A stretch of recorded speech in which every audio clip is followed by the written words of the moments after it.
I'm here in our Sunday school once again because of the coordination between our devotional series and our Sunday school. And there are a few more things that I want to share about Psalm 54 that I didn't get to share with the Sunday school group. One of my professors, Doug Stewart, reminded me that this Psalm 54, even if we're not being persecuted directly by our enemies, we can put in something that we are in difficulty about with verse 1 and substitute that in there where it says, "Save me, O God, by your name, vindicate me by your might. Hear my prayer, O God. Listen to the words of my mouth. Strangers are attacking me. Ruthless men seek my life, men without regard for God." Well, we can also substitute in here.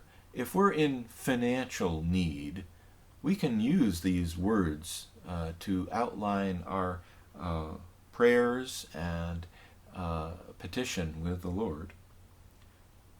What can we substitute? Well, finances, loss of job, trouble with children, whether they be trouble with adults or young children or adults or even with our parents. Put the problem in there for your enemies, and then you have words to say right to God. And notice how direct everything is in Psalm 54.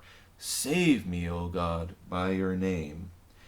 Does it make sense to cry out to God when someone else is troubling you or betraying you? In the natural sense, it wouldn't really make sense, but this is the consistent application of the Bible for us in our need. Instead of taking revenge, Christians are to seek after the Lord. And instead of fighting for one's rights and all this kind of thing, call to God. Save me, O God. The martyrs of the persecuted church called to God.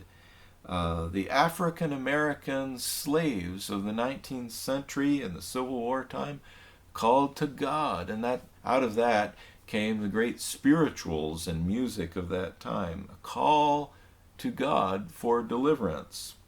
First thing is to call to God in the time of trouble in prayer, not go to war or issue a call to war or violent protests or even go to court. David was a man of war, but he called to God to take care of things. How about us? How about you?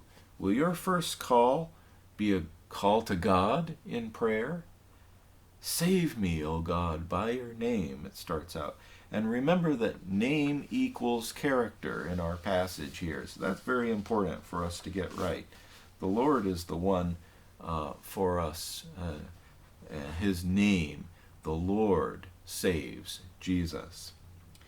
And now it is true, as I said on Sunday, that God doesn't always send physical deliverance for his people.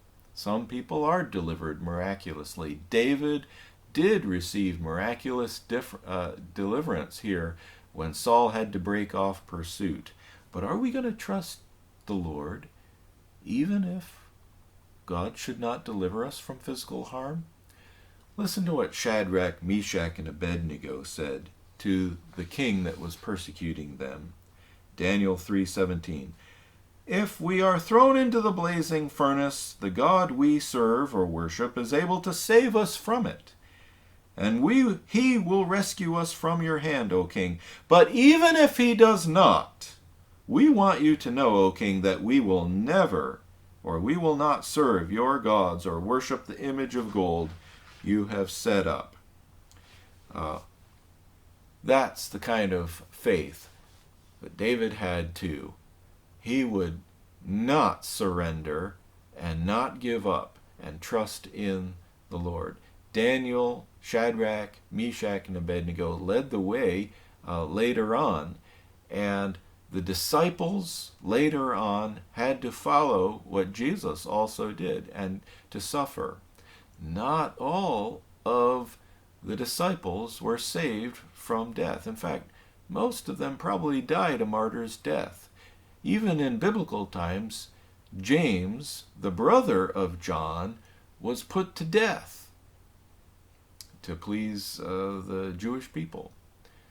His brother, John, lived a longer life and was able to write down the Gospel of John, all in God's purpose. We don't know God's plan, but we do know that we can trust him right to the end no matter what. So God bless you today.